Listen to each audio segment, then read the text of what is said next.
أعوذ بالله من الشيطان الرجيم بسم الله الرحمن الرحيم ومن لم يستطع منكم طولا أن ينكح المحصنات المؤمنات فمما ملكت أيمانكم من فتياتكم المؤمنات والله أعلم بإيمانكم بعضكم من بعض فانكحوهن بإذن أهلهن وآتوهن أجورهن بالمعروف محصنات غير مسافحات ولا متخذان أخدان فإذا أحصن فإن آتين بفاحشة فعليهن نصف ما على المحصنات من العذاب ذلك لمن خشي العنة منكم وأن تصبروا خير لكم والله غفور رحيم. پھر فرمایا وَمَن لَّمْ يَسْتَطِعْ مِنكُمْ طَوْلًا، اور جو کوئی نہیں استطاعت رکھتا تم میں سے، من لم یستطع جس کے پاس اتنی گنجائش نہیں ہے، جو کوئی تم میں سے طولن گنجائش مقدور مالی اعتبار سے اتنے پیسے نہیں ہیں کہ حق بیر ادا کر سکے، حالات اتنے سازگار نہیں ہیں، ان ینکح المحصنات کہ وہ نکاح کرے محصنات سے. اب دیکھیے محصنات کا لفظ ایک تو اس پارے کے آغاز میں آیا ہے نا، وہاں فرمایا کہ محصنات حرام ہیں، ٹھیک ہے، کیوں؟ کیونکہ وہ پہلے سے آلریڈی کسی کے نکاح میں ہیں، ٹھیک ہے. یہاں کہا ہے کہ ان ینکح المحصنات، وہ محصنات سے نکاح کر لے. تو یہاں محصنات سے مراد اگر شادی شدہ عورتیں ہیں تو یہ نکاح کیسے ہو جائے گا؟ اس سے مراد یہ ہے کہ محصنہ کا لفظ اللہ تعالیٰ قرآن پاک میں ان شریف خواتین کے لیے بھی بولتے ہیں جو کنواری ہیں یا بیوہ ہیں یا جن کا شوہر نہیں ہے. بہرحال کوئی بھی صورت ہے شوہر نہیں ہے ان کا، تو اللہ نے فرمایا اچھا پھر اس طرح تم کر سکتے ہو کہ وَلَّمْ يَسْتَطِعْ مِنْكُمْ طَوْلًا أَن يَنكِحَ الْمُحْصَنَاتِ الْمُؤْمِنَاتِ، تم میں سے اگر کوئی نکاح نہیں کر سکتا اس خاتون سے جو کہ محسنہ ہے، مومنہ ہے، اگر اس سے نکاح نہیں کر سکتے، اتنے حق مہر کی استطاعت نہیں ہے، فَمِمَّا مَلَكَتْ أَيْمَانُكُمْ، تو وہ چیز، وہ باندیاں جن کے مالک ہیں تمہارے ہاتھ، یعنی لونڈیاں جو ہیں ان سے، من فتياتكم المؤمنات، ان باندیوں سے جو مومنہ ہیں ان سے تم نکاح کر لو، اس باندی سے نکاح کر لو. اگر تو ہے استطاعت نکاح کرنے کی تو امام شافعی رحمۃ اللہ تو اس کو شرط کے درجے میں رکھتے ہیں اس ان کو، اور وہ کہتے ہیں کہ اگر استطاعت ہے، پیسے ہیں، تو باندی سے کوئی صورت ہی نہیں نکاح کی، وہ کہتے ہیں یہ جائز ہی نہیں ہے، آزاد عورت سے نکاح کرے. امام مالک رحمۃ اللہ علیہ کہتے ہیں کہ اللہ نے یہاں پر قید لگا دی ہے کہ ان ینکح المحصنات المؤمنات، تو مومنہ عورتوں نہ آگے فَمِمَّا مَلَكَتْ أَيْمَانُكُمْ مِنْ فَتَيَاتِكُمُ الْمُؤْمِنَات، تو تم نکاح کر لو ان باندیوں سے جو کہ المؤمنات مومنہ ہیں. تو امام مالک رحمۃ اللہ علیہ کہتے ہیں اس کا مطلب ہے کہ اگر باندی مومنہ نہیں ہے، ایمان قبول نہیں کیا، تو سرے سے نکاح ہی نہیں ہو سکتا. انہوں نے کہا جب کافر ہے، مشرکہ ہے، تو دارالاسلام میں آئی، اب وہ اسلام قبول کرے گی تو ٹھیک ہے. اس لیے اہل حجاز اس کے قائل نہیں. اور امام ابو حنیفہ رحمۃ اللہ علیہ، امام صاحب رحمۃ اللہ علیہ فرماتے ہیں کہ یہاں پر اگر استطاعت نہیں ہے تو وہ تو ہے، اگر استطاعت ہے، امام شافعی رحمۃ اللہ علیہ کے برعکس وہ کہتے ہیں اگر استطاعت ہے آزاد عورت سے نکاح کرنے کی تو بھی باندی سے کر سکتا ہے، اور اگر باندی مومنہ نہیں ہے، اہل کتاب میں سے ہے، تو بھی وہ نکاح کر سکتا ہے. وجہ اس کی کیا ہے؟ وجہ وہ چیز ہے جو اوپر گزری. وہ کہتے ہیں اللہ نے جو پہلے کہہ دیا ہے کہ احل لکم ما وراء ذالکم، ان 15 رشتوں کے علاوہ خواتین تمہارے لیے جائز ہیں، حلال ہیں، تو وہ تو اللہ تعالیٰ نے عام سب خواتین کے لیے کہا ہے. وہاں تو کوئی قید نہیں لگائی خدا نے کہ تمہارے پاس پیسے ہیں یا نہیں ہیں. اسی طرح پیچھے جو اللہ نے فرمایا کہ فَانكِحُوا مَا طَابَ لَكُم مِّنَ النِّسَاء، تم عورتیں جو تمہیں پسند آئیں تم ان سے شادی کر سکتے ہو، 2 3 4. وہ کہتے ہیں وہاں بھی کوئی خدا نے قید نہیں لگائی کہ تمہارے پاس کچھ مہر دینے کو ہے نہیں ہے، اہل کتاب سے کرنی ہے یا کس سے. وہ کہتے ہیں کوئی پابندی نہیں ہے، اجازت دی ہے یہاں بھی ما وراء ذالکم میں بھی اور اس میں بھی. تو اس لیے وہ کہتے ہیں سب کے لیے جائز. اور اس آیت کو وہ یہ کہتے ہیں حنفی فقہا، وہ کہتے ہیں کہ من لم یستطع منکم طولا، تم میں سے جس انسان کے پاس گنجائش نہیں ہے ان ینکح المحصنات المؤمنات کہ وہ پاک دامن شریف خواتین سے شادی کر لے، تو دیکھو وہ اگر کر لے ایسی لڑکی سے شادی جو باندھی ہے تو ہے تو جائز، لیکن کراہت کے ساتھ مکروہ ہے. اچھی بات یہ ہے کہ نہ کرے، اگر استطاعت ہے اس کے باوجود کرنا چاہتا ہے تو ٹھیک ہے کیونکہ اوپر اجازت ہو گئی. المومنات وہ کہتے ہیں بہتر یہ ہے کہ مومنہ ہو، مستحب یہ ہے، یہ فرض اور واجب کے درجے کی قید نہیں ہے جیسے کہ امام مالک اور اہل حجاز رحمہ اللہ وہ لگاتے ہیں. اس لیے وہ ان دونوں قیود کو جو امام شافعی نے لگائی اور امام مالک رحمۃ اللہ علیہم نے، وہ کہتے ہیں محض مستحب کے درجے میں ہے، اچھا ہونے کی بات ہے، وگرنہ کوئی فرض واجب نہیں. سمجھ آئی بات؟ ان کا موقف سمجھ میں آیا؟ آگے دیکھیے واللہ عالم. یہ ہیں چیزیں، یہ کہیں لکھنے بیٹھے نا کوئی قرآن پاک کی ایسی تشریحات کہ ائمہ اربعہ کے کیا کیا اختلافات ہیں اور کیا کیا چیزیں ہیں. زندگی چاہیے پوری، ایک عمر پوری چاہیے. اور اب تک عربی میں ہیں بہت سی چیزیں اردو میں منتقل نہیں ہوئی. ہمارے علم میں اردو زبان میں کوئی ایک تفسیر بھی ایسی نہیں ہے جو خالصتاً اس نقطۂ نظر سے لکھی گئی ہو کہ قرآن پاک کے جن آیات سے احکامات ثابت ہوتے ہیں ان میں ائمہ اربعہ کا مسلک بیان کر دیا جائے، یا ائمہ اربعہ کے ساتھ ساتھ فقہ جعفریہ بھی بیان کر دی جائے کہ ان کے ہاں یہ چیز ہے، ان کے ہاں یہ چیز ہے، ان کے ہاں یہ چیز.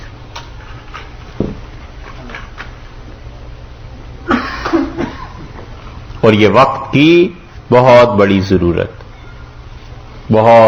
ضرورت ہے. حضرت گنگوئی نور اللہ مرکزہ آج سے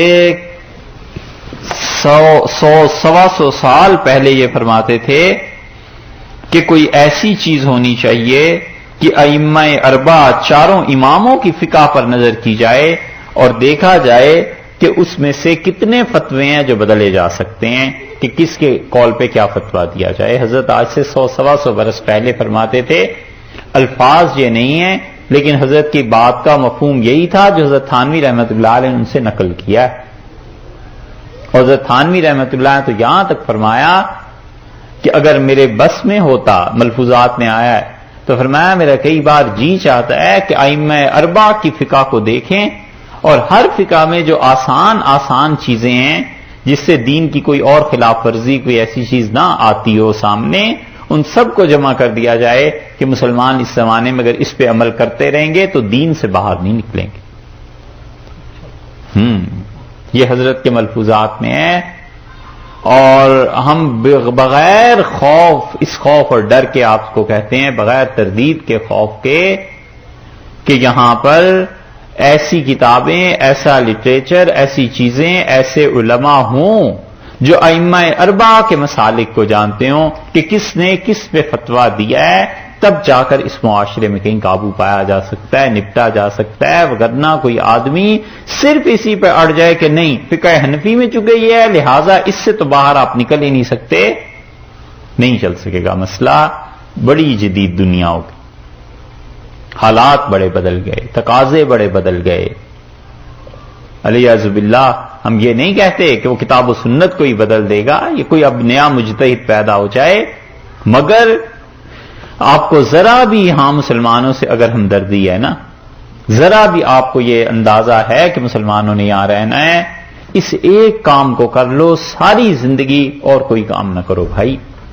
قرآن پاک کی ایسی تفسیر، فقہ کی کوئی ایسی کتاب جس میں عبادت سے لے کے، نماز روزے سے لے کے، اور قتل اور چوری اور ڈاکہ اور نکاح اور معیشت اور تجارت اور اکانومی، یہ ساری چیزیں اس تک چاروں ائمہ کے مسلک بڑی آسانی سے لکھے ہوئے مل جائیں کہ اچھا اس بات پہ حضرت نے یہ فتویٰ دیا ہے۔ یہ اتنا بڑا لٹریچر اور ذخیرہ ہو، اور اس کے بعد پھر ایک جماعت ایسی ہو، چاہے ایک صاحب علم ہو، چاہے دو ہوں، چاہے تینوں، جو ان چیزوں کو جانتے ہوں اور وہ فتویٰ دے دیں یہاں مسلمانوں کے لیے ہمارے دور میں اس پہ عمل کرنا اب جائز ہے۔ اگر یہاں اسلام کو رکھنا ہے اور اسلام کی بات غیر مسلموں تک بھی پہنچانی ہے تو یہ اس دور کی ضروریات میں سے ہے، زندگی بھر کے یہ کرنے کا کام ہے، وگرنہ یہ جو نئی نسلیں آ رہی ہیں نا آگے کو، یہ دین چھوڑ دیں گی۔ وہ کہیں گے صاحب آپ کہتے ہیں کہ یہ چیز حرام ہے اور اس کو نہیں کھایا جا سکتا، ائمہ مجتہدین نے، شافعی، مالک رحمہ اللہ نے یہ فتویٰ دیا ہے، ہم کیوں نہ مسلک پہ، حنفی مسلک پہ عمل کر لیں؟ تو نتیجہ یہ کہ وہ ادھر جائیں گے، تو یہ ایک گرہ کھل جائے گی ذہنی طور پہ کہ ہم جو چاہیں عمل کر لیں، کسی نہ کسی کا تو فتویٰ ہوگا ہی نا۔ یہ ذہنی گرہ نہیں کھلنی چاہیے، اس کو یہ احساس رہنا چاہیے کہ حلال ہے یا حرام ہے، کسی سے پوچھ کے، کوئی سر پہ ہو چھوٹا بڑا، کسی کا فتویٰ ہو، کسی کی اجازت ہو، ایسے تھوڑی ہے کہ دین بچوں کے ہاتھ میں دے دیں۔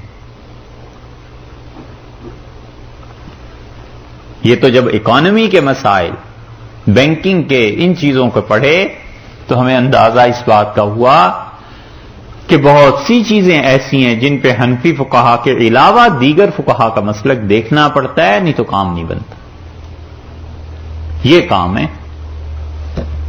لیکن یہ کام مسلمان جب کریں، جب انہیں اس سے فرصت ہو، مل جائے یہاں پر کہ فلاں یہ کر رہا ہے اور فلاں یہ کر رہا ہے اور اس کو اس طرح گھسیٹو اور اس کی ٹانگ اس طرح کھینچو، اور پارٹیاں بن رہی ہیں اور کیا کیا چیزیں ہو رہی ہیں، اور پیسہ رسومات میں خوب اڑاؤ اور افطاریوں میں، اور اللہ جانے کس کس کام میں، آپ ہم سے زیادہ بہتر جانتے ہیں، لیکن بھائی یہ کام کرو، یہ کام کریں گے آپ چاہے اس سے فائدہ نہ اٹھا سکیں، آئندہ آنے والی نسلیں فائدہ اٹھائیں گی اس سے، اور وہ صدقہ جاریہ ہے۔ اردو میں کوئی ایسی چیز نہیں ملتی، اردو زبان میں کہ کسی نے یہ تفسیر لکھ دی ہو، جیسے اب ایک مسئلہ یہ آ گیا نا، پہلے کتاب باندھی ہے اور ایک آدمی کے پاس گنجائش نہیں ہے یا گنجائش ہے تو وہ کیا کرے؟ امام مالک رحمۃ اللہ علیہ سے پوچھیں گے تو وہ کہیں گے کہ دیکھو مومنہ ہے یا نہیں؟ وہ کہتے ہیں حضرت گنجائش تو ہے میرے پاس، نکاح میں آزاد عورت سے نہیں کر سکتا اور اس سے کر لوں لیکن مومنہ نہیں، وہ منع کر دیں۔ امام شافعی رحمۃ اللہ فرمائیں گے اگر گنجائش ہے خبردار جو کیا تمہارے لیے حرام ہے۔ حنفی فقہا کے آ جائے وہ کہتے ہیں گنجائش ہے یا نہیں ہے، یہ مومنہ ہے یا نہیں ہے، دونوں صورتوں میں نکاح جائز۔ تو آپ نے دیکھا ان دونوں نے پابندیاں رکھی، یہاں آ کر کچھ اس میں گنجائش پیدا ہو گئی۔ اسی طرح کئی جگہ حنفی فقہا کے یہاں گنجائش نہیں، وہاں جاؤ وہاں گنجائش کی بات ہے۔ تو یہ اتنے بڑے بڑے مسائل ہیں، یہ سلجھائے گا کون؟ یہ تو اب ختم ہی ہو گیا نا باندیوں کا مسئلہ، ہمارے زمانے میں تو رہا ہی نہیں۔ یہ مسائل جب اکانومی میں پیش آتے ہیں، یہ مسائل جب بچوں کی نکاح کی ولایت میں پیش آتے ہیں، یہ مسائل جب پیش آئیں گے تجارت میں، یہ مسائل جب زراعت میں پیش آئیں گے کہ یہاں کی زمینوں کا سٹیٹس کیا ہے اور اس پہ عشر آئے گا نہیں آئے گا، کتنا عشر لگے گا، کس کو جمع کرانا ہے، یہ مسائل اور خانگی زندگی میں طلاق پر جب آئیں گے، زہار پہ آئیں گے، ان چیزوں پہ اس وقت یہاں فتویٰ کون دے گا؟ سمجھے؟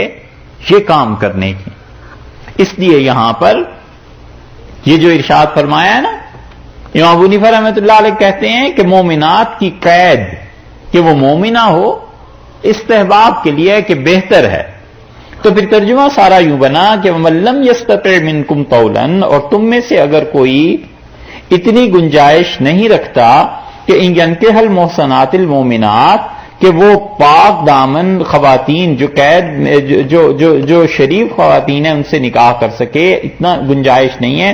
فَمِمَّا مَلَكَتْ أَيْمَانُكُمْ مِنْ فَتَيَاتِكُمُ الْمُؤْمِنَاتِ، تو پھر وہ نکاح کر لے ایسی باندی سے جو مومنہ ہو. امام ابو حنیفہ رحمۃ اللہ کہتے ہیں بہتر ہے کہ مومنہ ہو، اور بہتر ہے کہ گنجائش ہے تو شادی آزاد عورتوں سے کر لو، بہتر ہے بس. واللہ عالم بایمانکم، اور اللہ جانتا ہے تمہارے ایمان کو، کس کا ایمان کم ہے کس کا ایمان زیادہ ہے، اللہ کو سب معلوم ہے. اصل معیار آزادی اور غلامی نہیں، اصل معیار یہ نہیں ہے کہ تمہارے پاس پیسہ ہے یا نہیں ہے، اور اصل معیار یہ نہیں ہے کہ تمہاری بیوی آزاد خاندان سے آئی ہے یا وہ کوئی باندی تھی.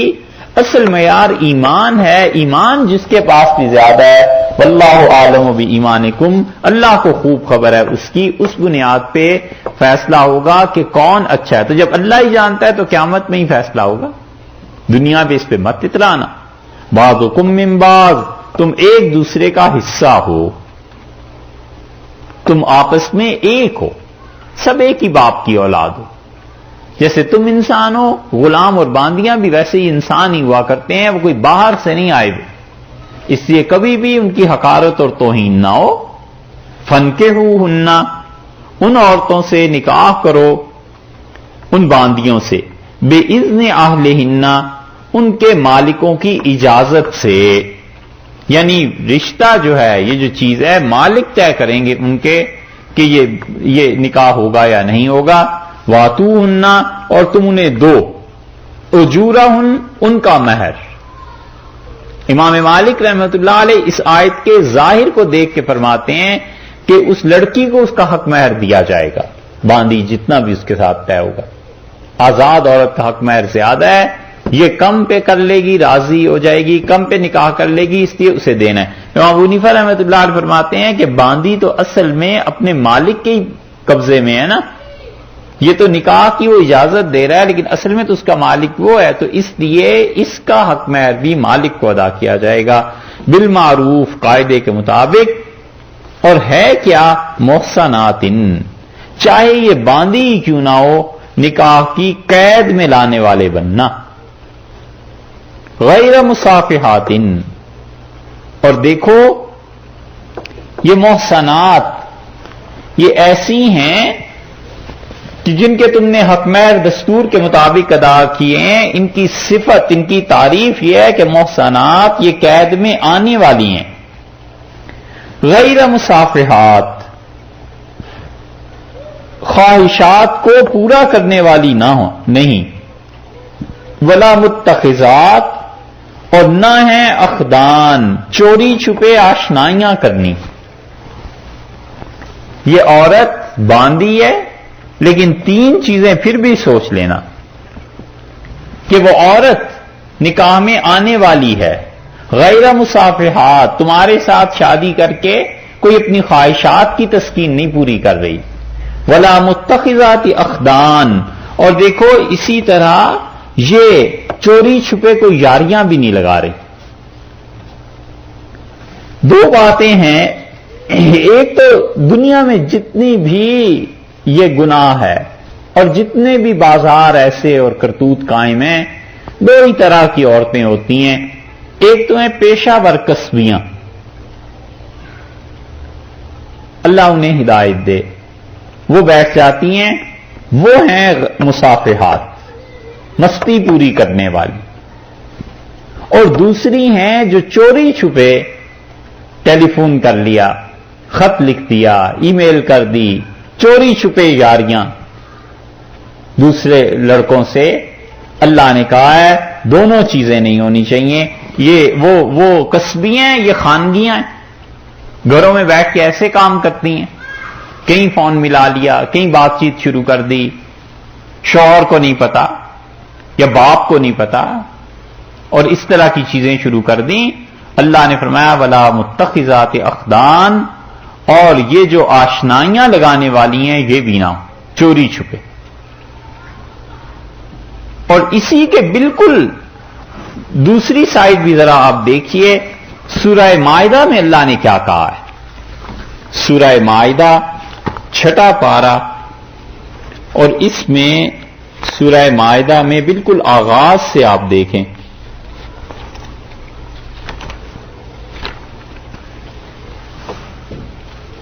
ان تین پابندیوں کو ذرا ذہن میں رکھیے گا۔ سورہ مائدہ چھٹا پارہ اور آیت نمبر ہے 5۔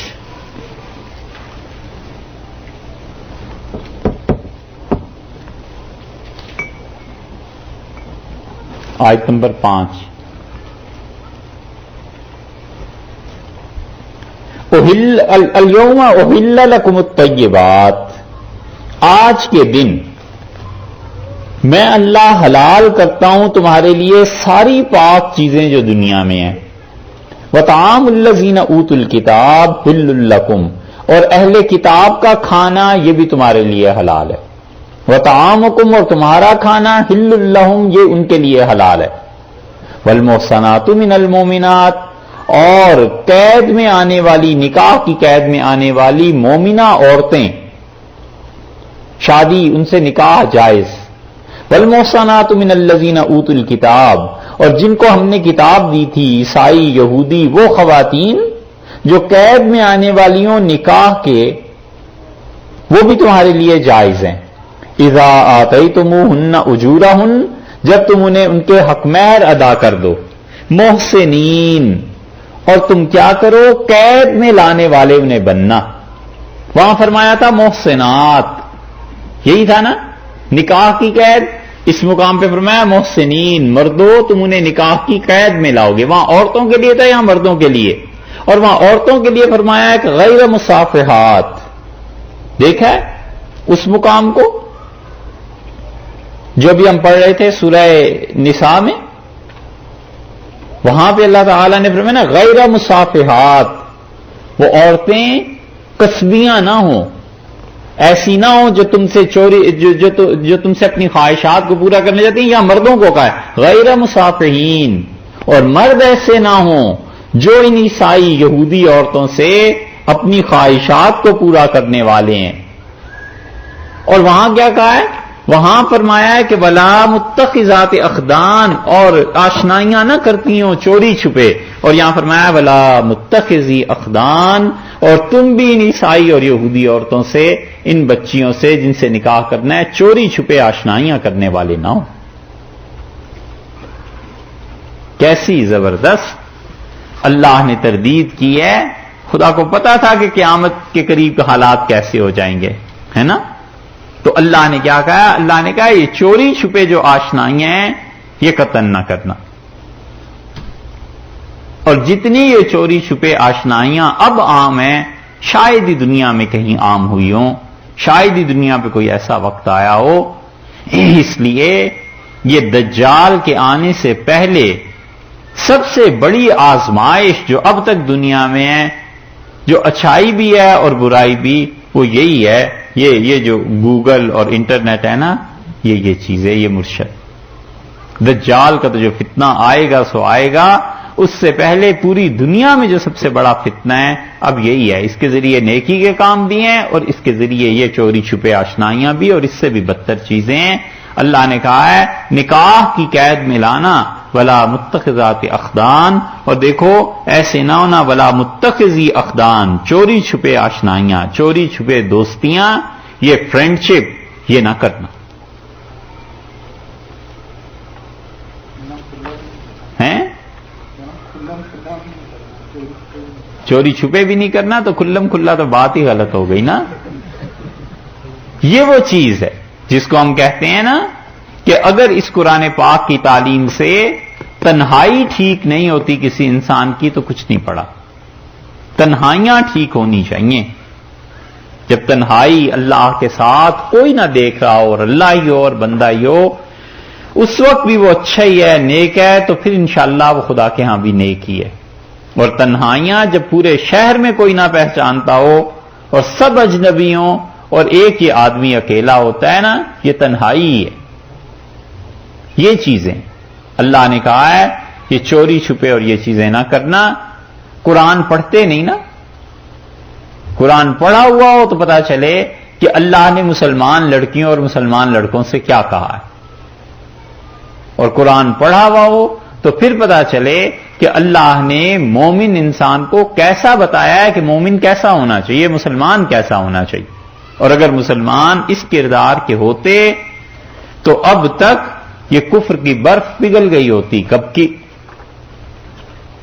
یہ کفر کے تودے ہیں، گلیشیئرز ہیں، اور مسلمانوں میں وہ ایمان کی آگ نہیں رہی. بس بات اتنی ہے. وگرنہ ان کی کیا ہمت اور طاقت تھی کہ اتنے عرصے تک 300 سال سے مسلمانوں کے ساتھ واسطہ پڑا ہوا ہو اور مسلمان انہیں ان کے دین سے نہ ہٹا سکیں. سبحان اللہ.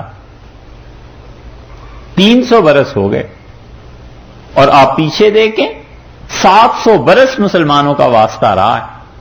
700 برس. اور ان 700 سالوں میں 400 سال تقریباً 450 سال ان مغلوں کے ہیں. جیسے کیسے بھی مسلمان تھے، پوری آبادی کا 40% پلٹ کے رکھ دیا انہوں نے. اور اس قوم سے جو قوم مذہب پہ پابند تھی، ہندو، جو مذہبی لوگ تھے. یہاں تو مذہبی لوگ ہی نہیں نا، وہ تو حقیقتاً مذہبی لوگ تھے. وہاں مسلمانوں کی جب ٹکر لگی ہے تو 10 برس 50 برس 100 200 300 سال بعد حال دیکھ لو. سوائے سادات کے یا چند ایک خاندانوں کو چھوڑ کے باقی آباء و اجداد ہم سب کے ہندو کافر ہی تھے اور کیا تھے. لیکن اسلام ایمان آیا اور اس نے چند سو برسوں میں پورے ہندوستان کی حالت بدل دی. اور یہاں 300 سال سے واسطہ ہے، اور یہاں وہ بھی مذہب قوم نہیں ہے جو مذہب کو مانتی ہو اتنی.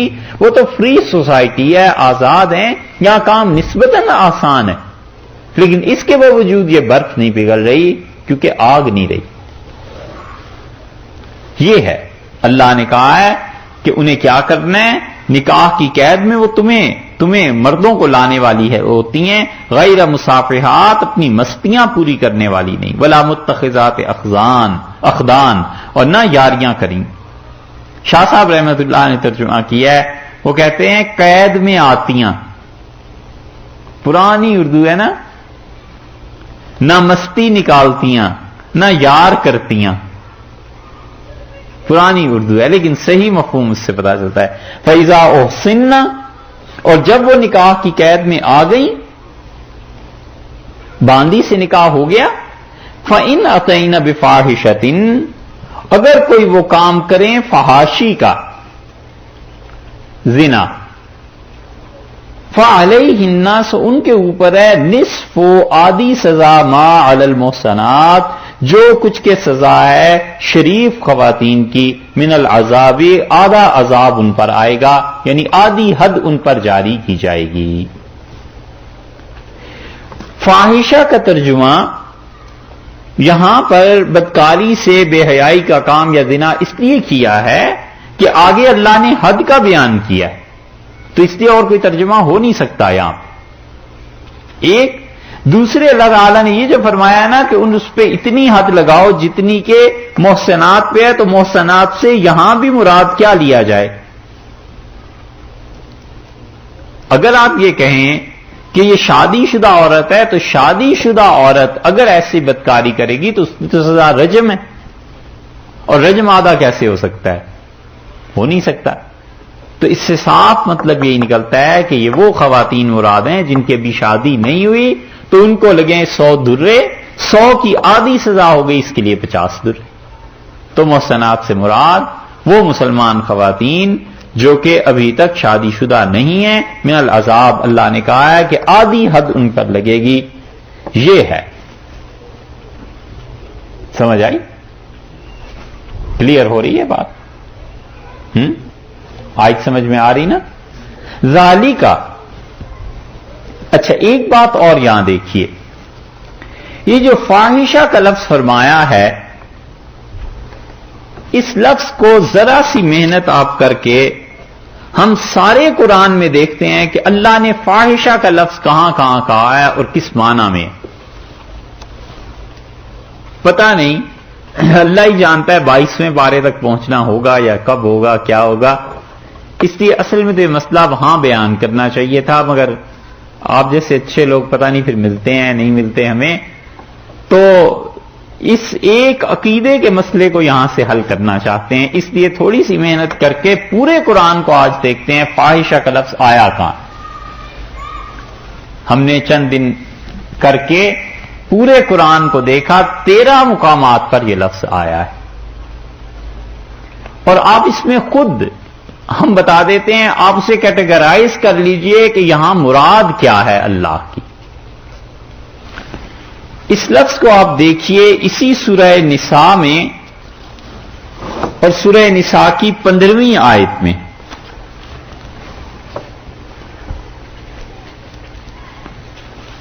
اسی سورہ نساء کی 15ویں آیت میں ملی جی، واللاتی یاتین الفاحشۃ من نسائکم، اور تمہاری خواتین میں سے جب فحاشی کا کام کریں عورتیں، فاستشہدوا علیہن اربعۃ منکم، تو ان میں 4 گواہ ان پر بنا لو۔ یہ آیت کل آئی تھی نا۔ یہاں فحاشی سے مراد یا تو زنا، بدکاری، یہی کہا تھا کل، کیونکہ گواہ جو بن رہے ہیں، حد جو جاری، گواہ جو بن رہے ہیں اور آگے سزا جو ملنی ہے، حد تو نہیں سزا ملنی، اور یا پھر عورتوں کا آپس میں جنسی تعلقات کا قائم کرنا۔ ٹھیک ہے، اس ایک مقام پہ پوری بات ہو گئی زنا کی، بدکاری کی۔ اچھا، یہاں پر لفظ کیا ہے؟ یاتینا، اس لفظ پہ ہی غور کرانا ہے۔ الفاحشہ، فاحشہ کا لفظ ہے نا، اس فاحشہ کے آگے پیچھے کچھ نہیں کہا، فاحشہ کا ارتکاب کریں اگر عورتیں۔ ٹھیک ہے جی، ایک مقام ہو گیا۔ اسی سورہ مبارکہ کی یہ دیکھیے آپ 19 نمبر آیت، 15 تھی، 18، 19 نمبر۔ یا ایھا الذین آمنوا لا یحل لکم ان ترثوا النساء کرہا ولا تعضلوہن لتذہبوا ببعض ما آتیتموہن الا ان یاتین، اور انہیں نکاح کرنے سے نہ روکنا کہ تم ان سے حق مہر پیسے واپس لے لو، الا ان یاتین بفاحشۃ مبینہ، ہاں اگر اس صورت میں کہ وہ صاف بے حیائی کا کام کریں۔ فاحشہ کے ساتھ کیا لفظ آ گیا؟ دیکھو ہیں، مبینہ۔ تو فاحشہ کی تعریف خدا نے بڑھا کر دی کہ فاحشہ کام کریں لیکن مبینہ، یہ دوسری کیٹیگری ہو گئی۔ ایک کیٹیگری فاحشہ کی ہم نے اس کا ترجمہ کیا ہے زنا سے، دوسری کیٹیگری میں ہم نے ترجمہ کیا ہے عورتوں کے جنسی باہمی تعلقات سے، یہ تیسری آ گئی الا یاتین بفاحشۃ مبینہ، کہ وہ فاحشہ مبینہ کی مرتکب ہوں۔ یہاں فاحشہ مبینہ سے کیا مراد ہو سکتی ہے؟ جبکہ اس کے فوراً بعد آ رہا ہے کہ وعاشرہن بالمعروف، اور رہنا ان کے ساتھ قاعدے کے مطابق۔ بدزبانی، ٹھیک، کیونکہ اگر ہم یہاں پر زنا مراد لیں والعیاذ باللہ، تو پھر اس کے ساتھ رہے گا کون؟ ایک۔ اور اگر ہم یہاں پر عورتوں کے باہمی جنسی تعلقات مراد لیں تو پھر بھی بات نہیں بنتی، تو اس سے تو مراد پھر بدزبانی بنتی ہے، اس کا غلط رویہ ہی بنتا ہے نا۔ یہ سمجھ میں آتی ہے بات؟ ٹھیک ہے، ہمارے کہے سے نہیں، آپ اپنے طور پہ بتائیے۔ سمجھ میں آئی؟ 2 مقامات ہو گئے۔ تیسرا، اسی صورت میں یہ جو آیت ہم پڑھ رہے ہیں، یہاں کیا آیا؟ فَإِنْ أَتَيْنَ بِفَاحِشَةٍ، اور اگر وہ، یہاں فاحشہ سے کیا مراد ہوئی؟ زنا۔ وجہ اس کی یہ کہ آگے حد کا ذکر آنا ہے، فَعَلَيْهِنَّ نِصْفُ مَا عَلَى الْمُحْصَنَاتِ مِنَ الْعَذَابِ، تو ان پر حد جاری کرو اتنی جتنی کنواری لڑکیوں پہ حد جاری کی جاتی ہے، اس کا آدھا۔ تو یہاں سے فاحشہ سے مراد زنا ہو گیا۔ ٹھیک ہے، سمجھ آئیے بات؟ 3 مقامات ہو گئے۔ اچھا بھائی، اسی صورت کا چوتھا مقام دیکھیے آگے 25ویں آیت میں، نہیں 25ویں تو یہی ہے، 25ویں تو یہی تھی، اس سے پہلے بھی تھی نا 22ویں آیت۔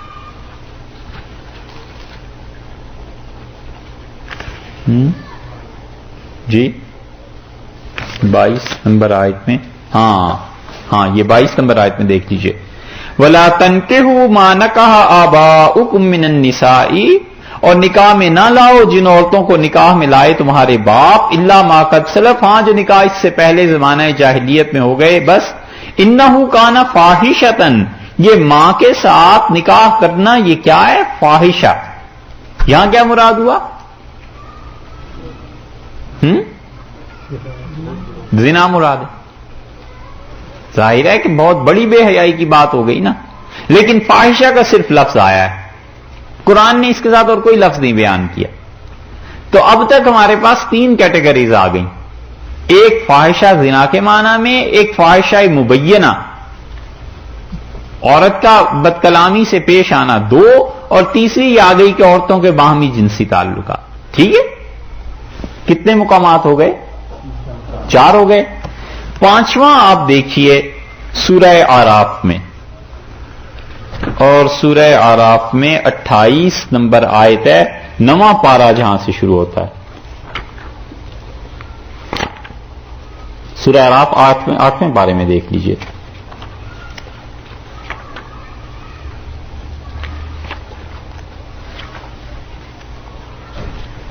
سورہ اعراف ہے، 8واں پارہ ہے، اور اس کی آیت نمبر آپ دیکھیے 27۔ یہ بڑا اہم مسئلہ ہے، ایک عقیدے سے تعلق رکھتا ہے، اس کو خود غور سے سمجھیے آپ۔ یا بنی آدم لا یفتننکم الشیطان کما اخرج ابویکم من الجنہ، اے آدم کی اولاد تمہیں شیطان ایسے نہ بہکا دے علیہ الصلوۃ والسلام، جب جیسے کہ اس نے تمہارے والد علیہ الصلوۃ والسلام کو جنت سے نکلوا دیا تھا، تمہارے ماں باپ کو۔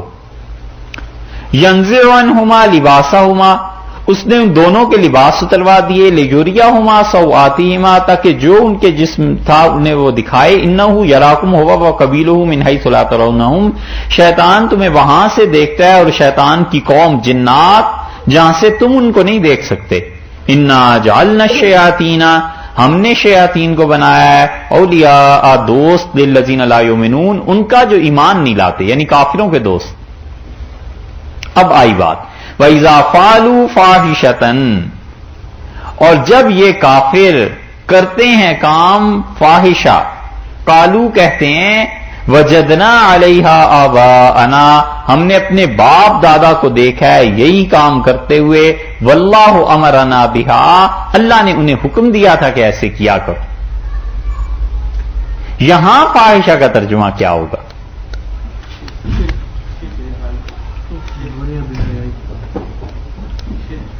شرک نہیں ہے۔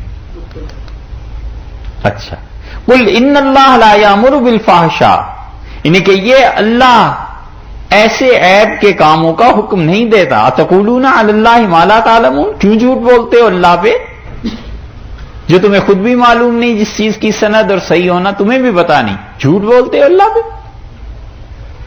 یہ کتنا مقام ہو گیا؟ 5واں۔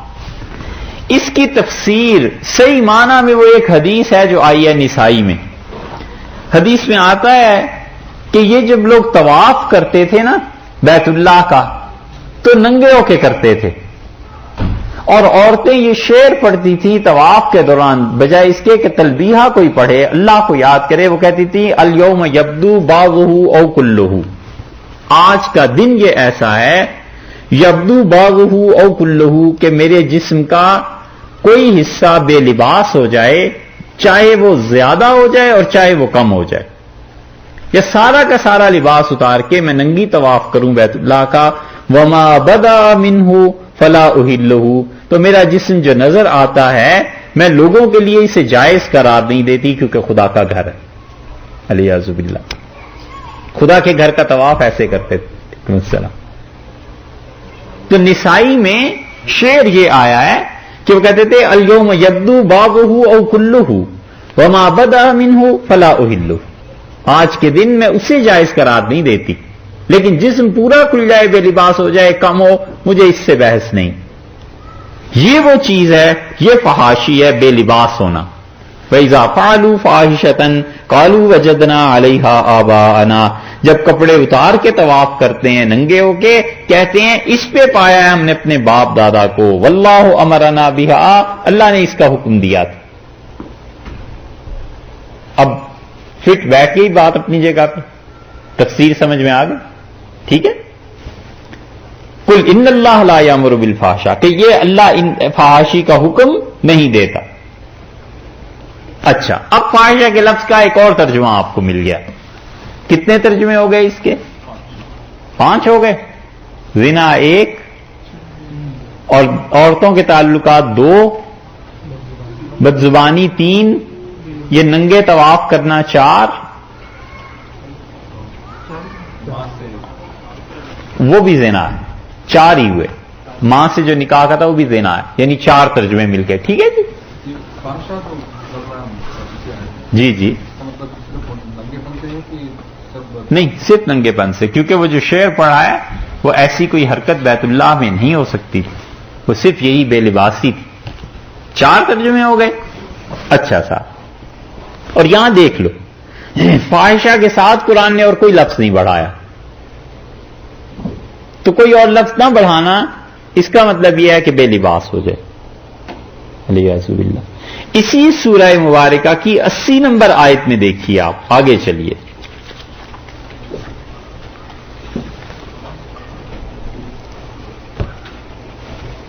اسی سورت کی 80 نمبر آیت میں دیکھیے، وَلُوطًا إِذْ قَالَ لِقَوْمِهِ، اور حضرت لوط علیہ الصلوۃ والسلام کو ہم نے بھیجا جب انہوں نے اپنی قوم سے کہا کہ أَتَأْتُونَ الْفَاحِشَةَ، کیا تم بے حیائی کا کام کرتے ہو، مَا سَبَقَكُم بِهَا مِنْ أَحَدٍ مِنَ الْعَالَمِينَ، اس جہان میں آج تک یہ گندی حرکت، خراب حرکت کسی نے نہیں کی جو تم کر رہے ہو۔ انکم لتاتون الرجال شہوۃ من دون النساء، اور تم مردوں کے لیے دوڑتے ہو مزوں کے پیچھے اور عورتوں کو چھوڑتے ہو، بل انتم قوم مسرفون، تم لوگ حد پہ نہیں ہو، حد سے نکل گئے ہو۔ اور یہاں پر یہ جو فاحشہ کا لفظ ہے، اب یہ دیکھ لیجئے، اس کا مطلب یہ ہے کہ یہ اللہ تعالی نے یہاں پر فحاشی کی اس قسم کے لیے بیان کیا جو مردوں کے لیے۔ تو یہ بات ہو گئی جو ہومو سیکشلز ہیں ان کے لیے۔ تو فاحشہ کا یہ کتنا ترجمہ ہو گیا؟ 5واں، ٹھیک ہے۔ اور فاحشہ کو دیکھ لو، اکیلا لفظ ہے، اس کے آگے پیچھے کچھ نہیں کہا، 5 ترجمے ہو گئے۔ اچھا جی، دیکھتے جائیے آگے۔ 15ویں پارے میں سورہ اسراء کو دیکھیے۔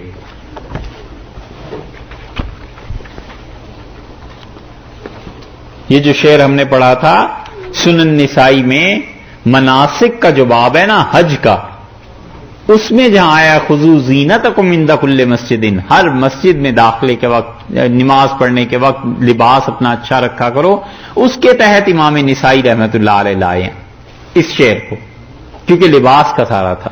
اچھا، سورہ اسراء جو ہے اس کو آپ دیکھیے، 15واں پارہ ہے اور 32 نمبر آیت، بنی اسرائیل، 17 نمبر سورت ہے اور 15 نمبر آیت ہے اس کی۔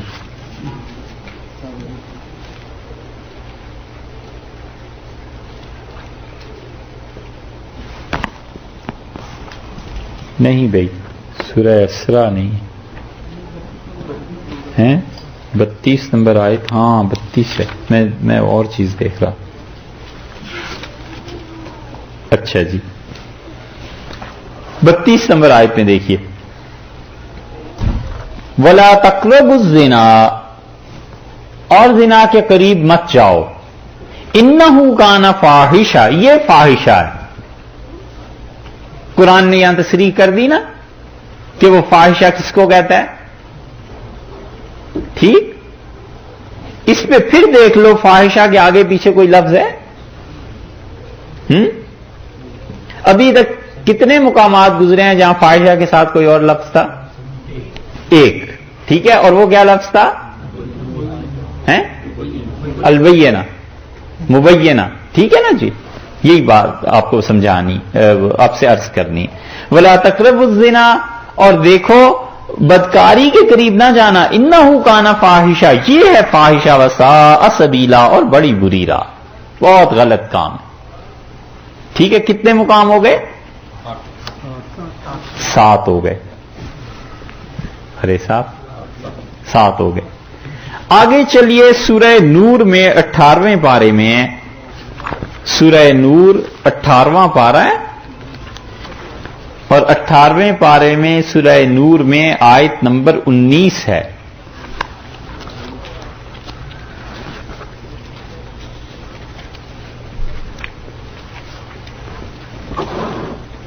اب قرآن نے تصریح کر دی کہ الفاحشہ وہ زنا ہے، بتا دیا نا سورہ بنی اسرائیل میں.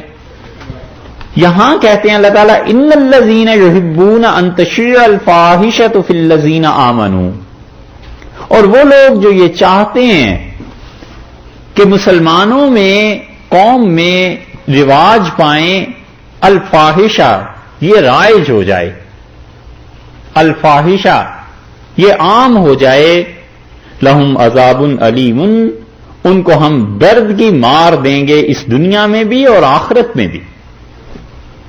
جو لوگ یہ چاہتے ہیں کہ فاحشہ مسلمانوں میں عام ہو جائے، ہم انہیں مزہ چکھا دیں گے دنیا میں بھی اور آخرت میں بھی.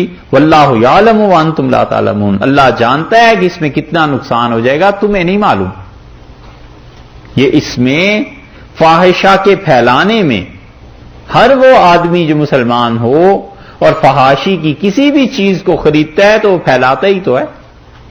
نہ ایسے رسالے خریدے نہ لوگ چھاپیں، نہ ایسی فلمیں خریدے تو نہ مارکیٹ میں زیادہ اس کی پروڈکشن ہو، جو بھی اس کو پھیلاتا ہے.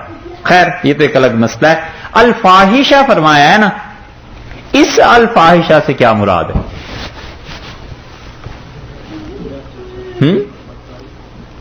زنا. الفاحشہ کو خدا نے وہاں کہہ دیا کہ زنا. ہم کہتے ہیں اس الفاحشہ سے آپ کیا کیا مراد کیا کیا لے سکتے ہیں؟ بیوی کی بد زبانی، یہاں تو وہ ہو نہیں سکتا کیونکہ کوئی کرینہ نہیں نا، آگے پیچھے کوئی ذکر ہی نہیں ہے. اگر آپ کہیں عورتوں کے یا لڑکوں کے تعلقات تو وہ بھی زنا ہی ہے. یہ تینوں چیزیں ایک ہی ہیں، علیہ باللہ.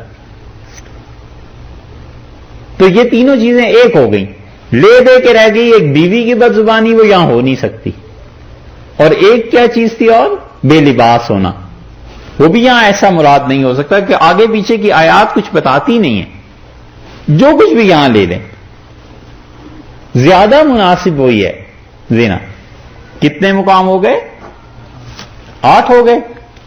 آگے دیکھیے سورہ نمل میں 19ویں پارے میں، سورہ نمل میں 54 نمبر آیت ہے. 20ویں پارے میں چلے جائیے. 19ویں کا بالکل آخر ہے بھائی،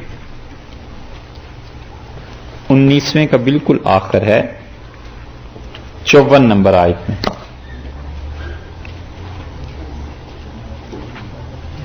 ملی جی.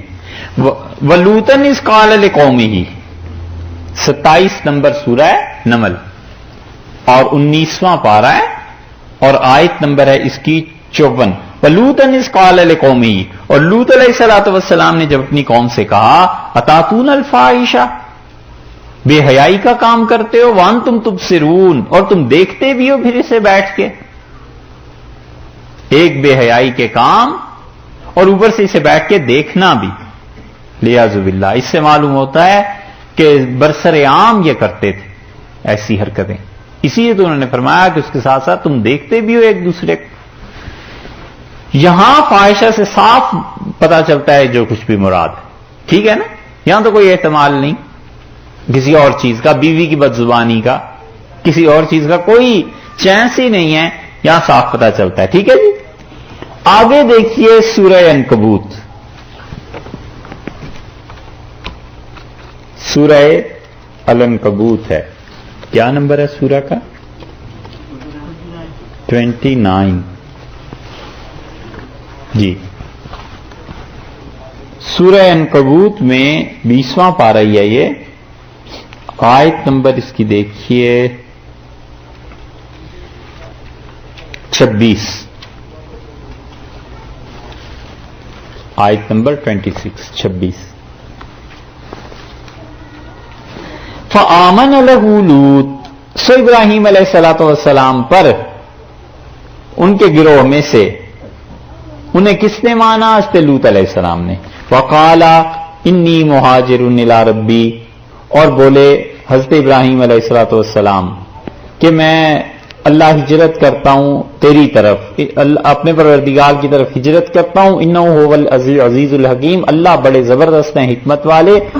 ووہبنا لہ اسحاق، اور ہم نے ابراہیم علیہ السلام کو کیا کیا؟ اسحاق سے نوازا. ویعقوب، اور یعقوب علیہ الصلوۃ والسلام سے. وجعلنا فی ذریتہ النبوۃ، اور ہم نے ابراہیم علیہ السلام کی اولاد میں نبوت رکھی. والکتاب، اور کتاب دی. وآتیناہ اجرہ فی الدنیا، اور ہم نے دنیا میں بھی ان کو بڑا اجر دیا. وانہ فی الآخرۃ لمن الصالحین، اور ابراہیم علیہ السلام آخرت میں ہمارے بڑے نیک لوگوں میں. وَلُوطًا إِذْ قَالَ لِقَوْمِهِ، اور لوط علیہ الصلوۃ والسلام جب انہوں نے کہا اپنی قوم سے انکم لتاتون الفاحشہ، تم ایسا فحش کام کرتے ہو، ما سبقکم بہا من احد من العالمین، آج تک کائنات میں تم سے پہلے کبھی کسی نے نہیں کیا، تم ہو سب سے پہلے کرنے والے. یہاں بھی مطلب واضح ہو گیا. ٹھیک ہے جی. اچھا اب دیکھ لو اس ساری جگہوں پہ فاحشہ کے ساتھ کوئی اور چیز اللہ نے نہیں لگائی. غور کر رہے ہیں نا اس پہ؟ صرف ایک مقام اب تک ایسا گزرا ہے سورہ نساء کا، جہاں مبینہ کا لفظ آیا تھا کہ کھلی ہوئی فحاشی. باقی ہر مقام پہ اللہ نے فاحشہ کا لفظ ذکر کیا. دیکھیے اب آپ سورہ طلاق، اور سورہ طلاق ہے 29ویں 28ویں پارے میں. 28ویں پارے میں سورہ طلاق، اور سورت کا نمبر ہے 65.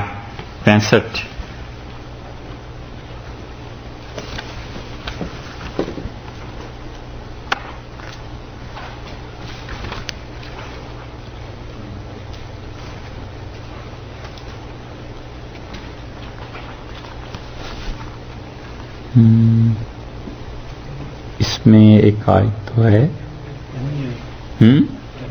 جی. اچھا جی. یا ایھا النبی اذا طلقتم النساء،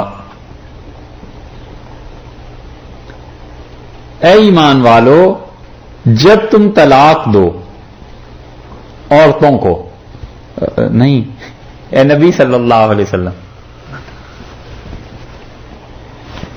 ہمیں ایک بات یاد آ گئی جس وجہ سے یہ ترجمہ ایسے کر دیا. سوچ یہ رہے تھے، ہمیں حضرت نے ایک بات سنائی، حضرت علی میاں صاحب رحمۃ اللہ علیہ نے.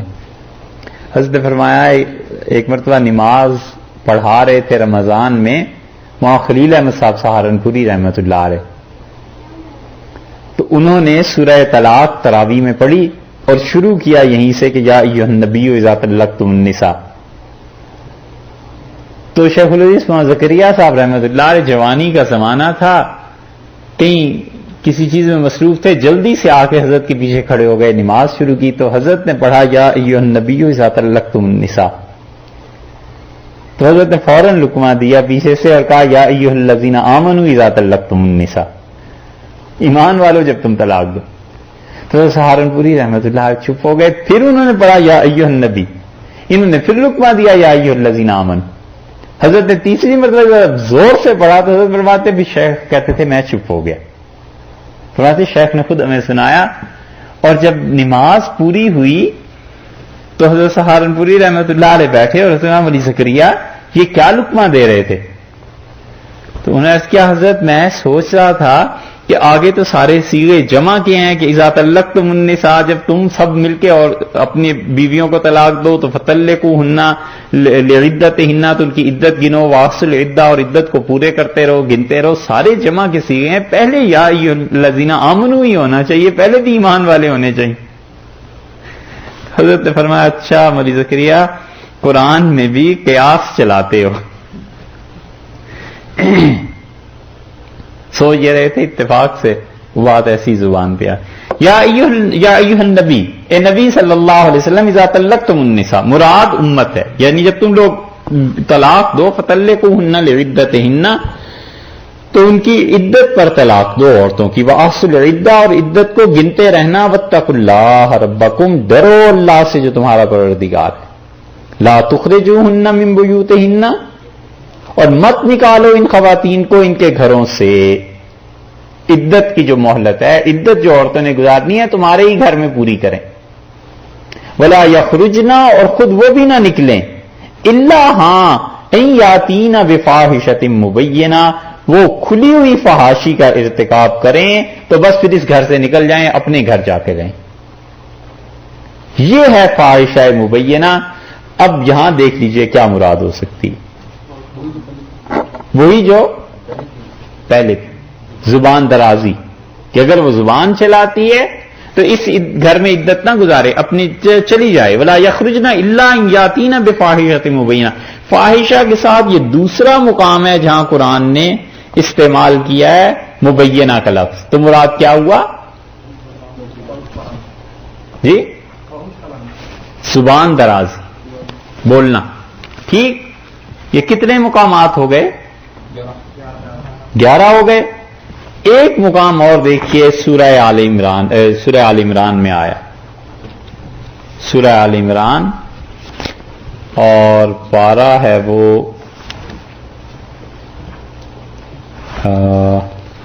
چوتھے پارے میں، دیکھ لیجیے، چوتھے پارے کا حصہ ہے۔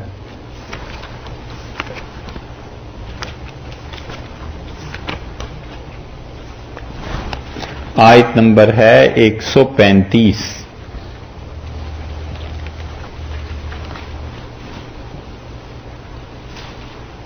ملی جی؟ والذین اذا فعلوا فاحشۃ، اور ایمان والے وہ ہیں جو لوگ اپنی کوئی فاحشہ کام کر لیں، او ظلموا انفسہم، یا اپنی جان پر ظلم کر لیں، ذکر اللہ کو یاد کرنے لگتے ہیں، فاستغفروا لذنوبہم، اور بخشش مانگے اپنے گناہوں کی، ومن یغفر الذنوب الا اللہ، اور کون ہے جو اللہ کے علاوہ وہ گناہ معاف کر دے، ولم یصروا علی ما فعلوا، اور جو حرکت کر گزرتے ہیں فاحشہ اس پر اصرار نہیں کرتے، ہم یعلمون، جانتے ہوئے جان بوجھ کے پھر ایسے کام نہیں کرتے۔ اس مقام پر فاحشہ یہ آپ کو بتانا تھا، یہ بھی کہ چلیے اس پہ ہم مراد لے لیتے ہیں زنا، بدکاری۔ اب تک ساری آیات میں کتنے مقامات ہو گئے؟ 12 مقامات ہو گئے نا، ہیں 12 ہو گئے۔ ان 12 مقامات پر فاحشہ کے ہمارے پاس کتنے مطلب آئے آپ خود گن لیجیے۔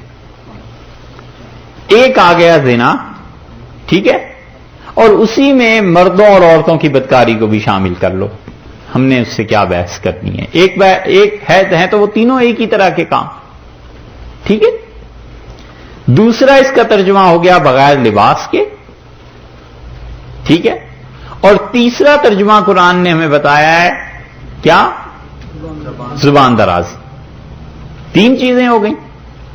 اب اس میں سے فاحشہ کے ساتھ جہاں پر مبینہ کا لفظ نہیں آیا وہاں کتنے ترجمے ہو گئے؟ سوچ کے بولنا۔ 2 ترجمے ہو گئے، ایک زنا بدکاری ہو گئی اور ایک بغیر لباس کے، یہ ہو گیا۔ ایک لفظ باقی رہ گیا اور وہ کیا ہے؟ فاحشہ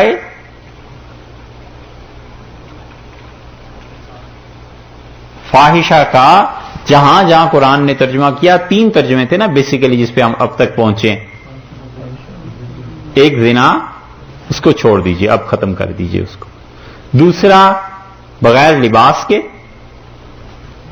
ٹھیک ہے، اس کو بھی اب چھوڑ دیجئے۔ تیسرا زبان درازی، اور اس پہ کتنی آیات اب تک دیکھی ہم نے؟ 2، اور دونوں میں فاحشہ کے ساتھ کیا لفظ تھا؟ مبینہ کا۔ اب دیکھ لیجئے جو عقیدے کی بات آپ سے کہنی ہے، بس یہ آخری بات ہے، اور وہ ہے 22واں پارہ سورہ احزاب۔ 22ویں پارے میں سورہ احزاب میں آپ دیکھیے، جہاں سے شروع ہوتا ہے نا 22واں پارہ، وہاں آ جائیے۔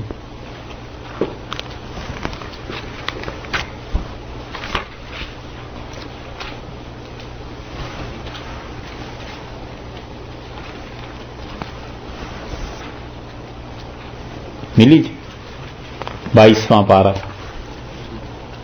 22ویں پارے میں آپ چلے جائیے، بلکہ 21ویں کا آخری رکوع جہاں سے شروع ہو رہا ہے 21ویں پارے کا، پچھلے صفحے پہ دیکھیے گا، آیت نمبر ہے 28 ملی جی. یا ایھا النبی، اے نبی صلی اللہ علیہ وسلم، کل ازواجکا، آپ اپنی بیویوں سے کہیے کہ ان کنتن تردن الحیات الدنیا وزینتہا، اگر تمہیں دنیا کا جینا اور یہاں کی رونقیں اچھی لگتی ہیں، تم یہ چاہتی ہو، فتعالینا امتعکن، آؤ میں تمہیں کچھ پیسے دے دلا دوں، واسرحکن سراحا جمیلا، اور اس کے بعد میں تمہیں طلاق دے کے فارغ کر دوں، دنیا اپنا لو. وَإِن كُنتُنَّ تُرِدْنَ اللَّهَ وَرَسُولَهُ، اور اگر تم اللہ اور اس کے رسول صلی اللہ علیہ وسلم کو چاہتی ہو، وَالدَّارَ الْآخِرَةَ، اور آخرت کے گھر کو، فَإِنَّ اللَّهَ أَعَدَّ لِلْمُحْصَنَاتِ مِنْكُنَّ أَجْرًا عَظِيمًا، تو تم میں جو پاک خواتین ہیں، جو سب کی سب، ان کے لیے اللہ نے بڑا اجر رکھا ہے. یا نساء النبی، اے نبی صلی اللہ علیہ وسلم کی بیویوں، مَن یَأْتِ مِنْکُنَّ بِفَاحِشَةٍ مُبَیِّنَةٍ، تم میں سے اگر کسی نے بھی ارتکاب کیا فاحشہ مبینہ کا، یضاعف لها العذاب ضعفین، ہم اسے دگنا عذاب دیں گے. وکان ذلک علی اللہ یسیرا، اور اللہ کے لیے یہ آسان بات. آ گیا فاحشہ مبینہ کا لفظ، اور اللہ نے کہا تم میں سے کسی نے فاحشہ مبینہ کا ارتکاب کیا. ہم کہتے ہیں کہ اس کا مطلب یہ ہے کہ رسول اللہ صلی اللہ علیہ وسلم کے سامنے اگر تم اونچی آواز سے بولی، ٹھیک ہے. اور کتنے ہی بدبخت ایسے ہیں جو اپنی تفسیروں میں لکھتے ہیں کہ یہاں پر مراد زنا ہے، کہ تم میں سے جس عورت نے ایسی حرکت کی اسے خدا دگنا عذاب دے. ہم کہتے ہیں یہ ہو ہی نہیں سکتا. اب سمجھے، جو بھی حضرت عائشہ رضی اللہ عنہا کو والعیاذ باللہ کافرہ عورت کہتے ہیں، وہ اس صورت میں جب پہنچتے ہیں نا اس مقام پہ، تو وہ کہتے ہیں کہ دیکھو اللہ نے نبی صلی اللہ علیہ وسلم کی بیویوں کو ڈرایا ہے کہ تم میں سے کوئی بھی اگر فاحشہ مبینہ یعنی اس کی مرتکب ہوئی، خدا اسے دگنا عذاب دے گا. تو ایسے کام ہوتے تھے وہاں. ہم کہتے ہیں صاحب یہاں فاحشہ مبینہ ہے، یہاں صرف فاحشہ ہوتا تو چلیے پھر بھی کچھ سوچتے.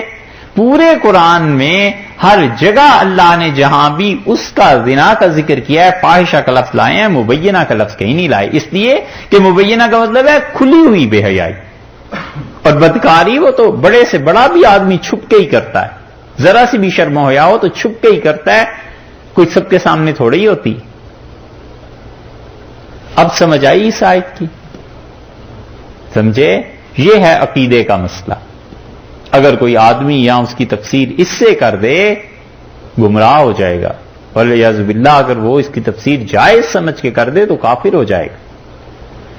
اللہ نے یہاں پر کہا ہے کہ رسول اللہ صلی اللہ علیہ وسلم کے سامنے اگر تمہاری آواز اونچی ہو گئی تو پھر یاد رکھو دگنا عذاب ملے گا. ضعفین وکان ذلک علی اللہ یسیرا، اور یہ اللہ کے لیے بڑی آسان بات ہے. اب سمجھ آئی؟ بس یہ بات بتانی تھی. اب وہاں آ جائیے سورہ نساء. 13 مقامات ہیں کل قرآن میں اس سمیت، اور ان 13 میں اللہ نے 5-6 چیزیں بتا دی ہیں. اللہ تعالیٰ نے یہ بتا دیا ہے کہ فاحشہ سے کہیں مراد مردوں کے باہمی تعلقات، کہیں عورتوں کے، اور تیسرے زنا، یہ سب ایک ہی کیٹیگری ہے. اور چوتھے اللہ تعالیٰ نے یہ بتا دیا کہ بغیر لباس کے سورہ اعراف میں. 5ویں اللہ تعالیٰ نے ان مقامات پر ذکر کر دیا کہ فاحشہ مبینہ 3 مقام پہ، اور اس پہ مراد تینوں جگہ کو لے لیں تو وہی ہے کہ زبان درازی یا زبان چلانا یا اونچی آواز سے بول. سمجھ آئی؟ ٹھیک ہے، ایسے پڑھنا چاہیے، لیکن اس میں وقت بڑا لگتا ہے. اچھا، سورہ نساء میں ہاں کہاں پہنچے تھے بھائی؟ 25 نمبر آیت میں فَإِذَا أُحْصِنَّ فَإِنْ أَتَيْنَ بِفَاحِشَةٍ فَعَلَيْهِنَّ نِصْفُ مَا عَلَى الْمُحْصَنَاتِ مِنَ الْعَذَابِ، تو آدھی مار ان کو وہ پڑے گی جو ان کی بیویاں جو آزاد عورتوں پر ہے اس کی آدھی مار، یعنی 50 ڈالر.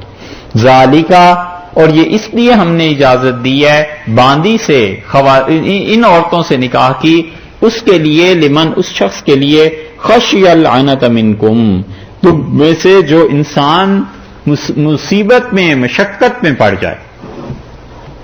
یہ اس لیے اجازت دی ہے کہ اگر یہ بھی اجازت نہ دیتے تو پھر عنت کا لفظ استعمال کیا. تو عنت کا مطلب یہ ہوا کہ وہ بہت مشقت میں پڑ جائے گا. اکثر مفسرین نے اس عنت کو زنا کے معنی میں لکھا ہے کہ اگر باندی سے بھی استمتاع کی فائدہ اٹھانے کی اجازت نہ ہوتی تو وہ پڑ جاتا کس چیز میں؟ زنا میں. اللہ نے کہا ہم نے تمہیں اس لیے اجازت دی ہے، اس لیے رخصت یہ دی ہے وَأَن تَصْبِرُوا، اور دوسری تفسیر اس کی یہ کی ہے. عنت پر مفسرین کی بحث ہے. ایک تو کہتے ہیں زنا کہ اگر ہم اجازت نہ دیتے باندیوں سے بھی تو آزاد عورتوں سے تو تم ویسے نہیں کر سکتے، باندیوں پہ ہم پابندی لگا دیں تو تم تو بہت مصیبت میں پڑ جاؤ گے، یعنی زنا میں پڑ جاؤ گے. اور دوسری تفسیر یہ کی گئی ہے کہ تم شدید تکلیف جسمانی طور پر اٹھاتے، ذہنی طور پہ، جسمانی طور پہ جو شدت ہے جنس کی اور قوت جتنی بھی جس میں ہے، اسی اعتبار سے وہ اپنے دن بڑے سختی کے ساتھ گزارتا بیچارہ. اس لیے اللہ نے کہا ہم نے تمہیں اجازت دی ہے کہ تم باندیوں سے نکاح کر سکتے. سوچنے کی بات اس میں ہے یہ کہ اگر متع جائز ہوتا تو اللہ تعالیٰ یہاں اس کی اجازت نہ دے دیتا کہ کہتا تم وقتی طور پہ نکاح کر لیا کرو. چیزیں ہی دو رکھی، یا بیوی اور یا باندی. اور اسی وجہ سے ذالک لمن خشی العنت منکم، تم میں سے جو انسان شدید مشقت میں پڑ جائے گا یہ اس کے لیے ہے. اور اسی شدید مشقت کا اعتبار کر کے فقہا نے اس پہ بحث کی ہے کہ جس چیز کو استمناء کہتے ہیں عربی میں اور ماسٹربیشن جسے کہتے ہیں وہ جائز ہے یا نہیں، انہوں نے اس پہ بحث کی. اور وہ کہتے ہیں ساری باتوں کا خلاصہ اتنا سا کہ وہ کہتے ہیں کہ اگر کوئی آدمی مشقت میں پڑ جائے اتنی زیادہ کہ علیاذ باللہ وہ زنا کر گزرے گا، یا اس پہ اتنا شدید بوجھ پڑ جائے کہ اس کی معاش جو کام وہ کرتا ہے وہ متاثر ہو رہے ہیں، تو اس کے لیے یہ فعل مباح ہے، جائز ہے. امید ہے اللہ اس سے پکڑے گا نہیں، اللہ اس سے مواخذہ نہیں کرے گا. بس اتنی بات. اور اس باب میں جتنی احادیث آئی ہیں کوئی حدیث صحیح نہیں. حدیث میں جتنی چیزیں آئی ہیں بعض لوگوں نے لکھی ہیں روایات ایسی کہ رسول اللہ صلی اللہ علیہ وسلم نے اس بارے میں یہ کہا کوئی ایک حدیث بھی صحیح آج تک ہمیں نہیں ملی. خلاصہ فقہا نے یہ لکھا ہے کہ وہ کہتے ہیں جس کو ڈر ہو کہ وہ اس بدکاری میں پڑ جائے گا، ایک، یا یہ ڈر ہو کہ جسمانی طور پہ بہت شدید تکلیف سے برداشت کرنی پڑ رہی ہے، دماغ اس کا خراب ہو جائے گا، وہ کہتے ہیں اس کے لیے اجازت ہے. اور پھر ساتھ یہ بھی کہتے ہیں کہ امید ہے اللہ کے ہاں اس کی پرسش، اس کا مواخذہ نہیں ہوگا. یہ حنفی فقہا کی رائے ہے. باقی فقہا تو اس سے بھی زیادہ اس میں ریلیکسیشن ہے ان کے ہاں، خاص طور پہ حنبلی فقہا. وَأَن تَصْبِرُوا، اور اگر تم صبر کرو، خیر لکم، یہ تمہارے لیے بڑی اچھی بات. صبر کرو یعنی باندی سے نکاح کرنے کی بجائے اس پہ صبر کرو کہ اللہ تعالیٰ تمہیں طاقت دے دے اتنی مالی طور پہ کہ تم اپنے مال کو خرچ کر کے آزاد عورتوں سے نکاح کر سکو. تو فرمایا ان تصبروا، تم صبر کرو، یہ تمہارے لیے بہت اچھی بات.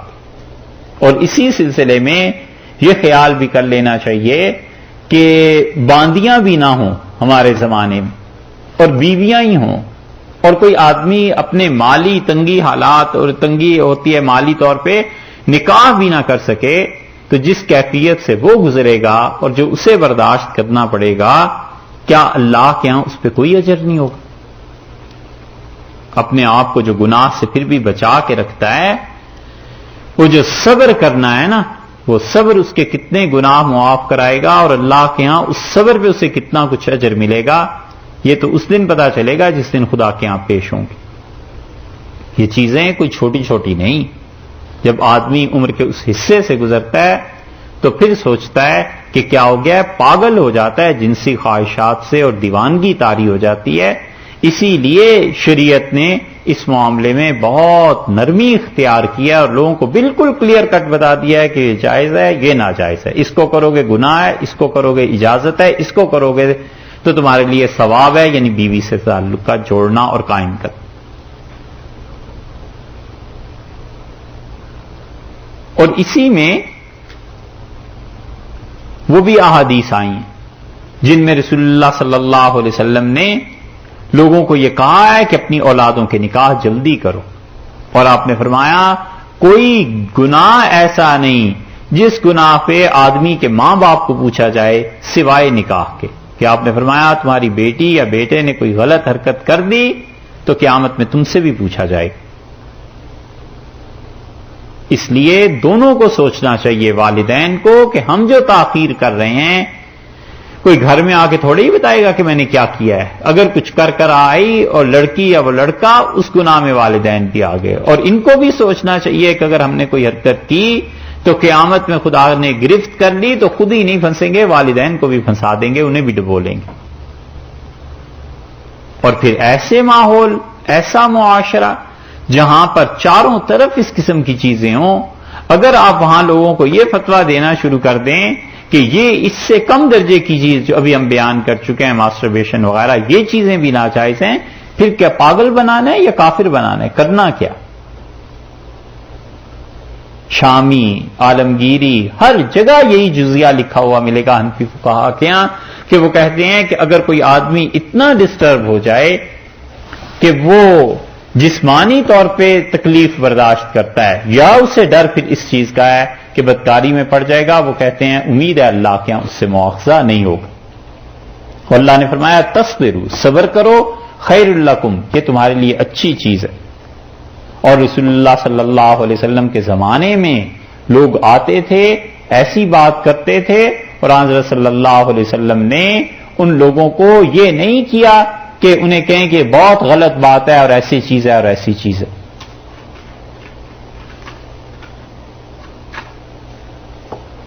کتنی احادیث میں آیا کہ لوگ زنا تک کر کے آ گئے اور رسول اللہ صلی اللہ علیہ وسلم جاؤ بس توبہ کر لو، اللہ سے معافی مانگ لو، ایسی بات نہیں کرتے۔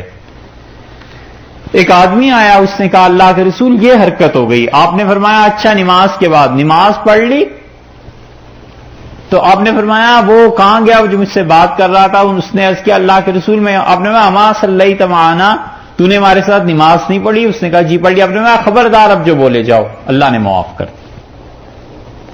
یہ اتنی درگزر کی احادیث۔ ایک صحابی رضی اللہ عنہ آئے، انہوں نے کہا اللہ کے رسول میں نے ایک عورت سے سوائے اس ایک تعلق کے باقی بوس و کنار سب کچھ کر گزرا اور میں پریشان ہوں، کیا کروں؟ تو رسول اللہ صلی اللہ علیہ وسلم نے بس چلے جاؤ اور اللہ سے معافی مانگو۔ نبی کریم صلی اللہ علیہ وسلم کا ساری زندگی یہی طرز عمل رہا ہے کہ جنسی گناہ کسی سے بھی ہو گیا، فرمایا اس پہ پردہ ڈالو، نہ ذکر کرو، چھوڑ دو۔ حضرت عمر رضی اللہ عنہ جیسے آدمی، مدینہ منورہ میں ایسی حرکت کسی نے کی حضرت بکر رضی اللہ عنہ کے دور میں، اور وہ آ گیا اس کا والد، اور اس نے کہا حضرت بکر رضی اللہ عنہ سے کہ یہ مسئلہ ہے، میری بیٹی اور میرے غلام کے ناجائز تعلقات ہیں اور گواہیاں ہیں اس پہ۔ حضرت بکر رضی اللہ عنہ سے کہا چلے جاؤ، نہیں مانا۔ حضرت عمر رضی اللہ عنہ کیا عدالت تھی، قاضی حضرت عمر رضی اللہ عنہ تھے اس زمانے میں مدینہ منورہ کے، اور حضرت عمر رضی اللہ عنہ کہتے تھے اتنا اچھا معاشرہ تھا کہ 1 سال تک کوئی مقدمہ ہمارے پاس آیا ہی نہیں عدالت میں، کسی کو ضرورت ہی نہیں پیش آئی، سال بعد کیس آیا تو یہی آیا۔ تو فرمایا میں نے پھر فیصلہ کر دیا، اور جب وہ جا رہا تھا تو حضرت عمر رضی اللہ عنہ کا بئس ابو انت، تیرے جیسا برا باپ میں نے آج تک نہیں دیکھا، اللہ سترتا بنتک، اتنے کم ظرف ہو کہ اپنی بیٹی کے گناہ پہ پردہ نہیں ڈال سکے، کیوں لے کے آئے ہو اس مقدمے کو ہمارے؟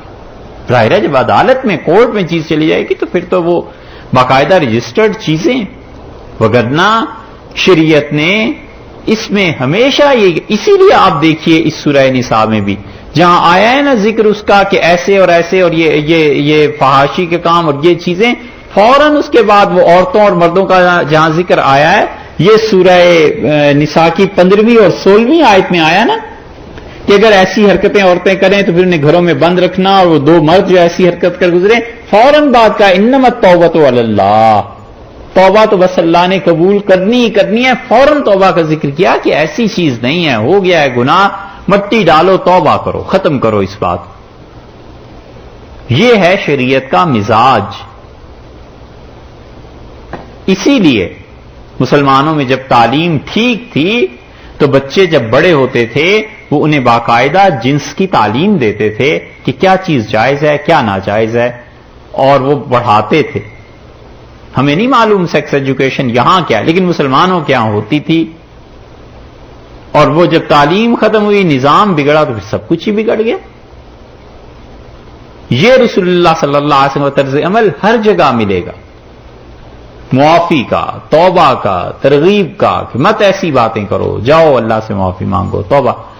اور ٹھیک اس کے برعکس وہی اللہ کے نبی علیہ الصلوۃ والسلام دوسری طرف رویہ دیکھا ہے.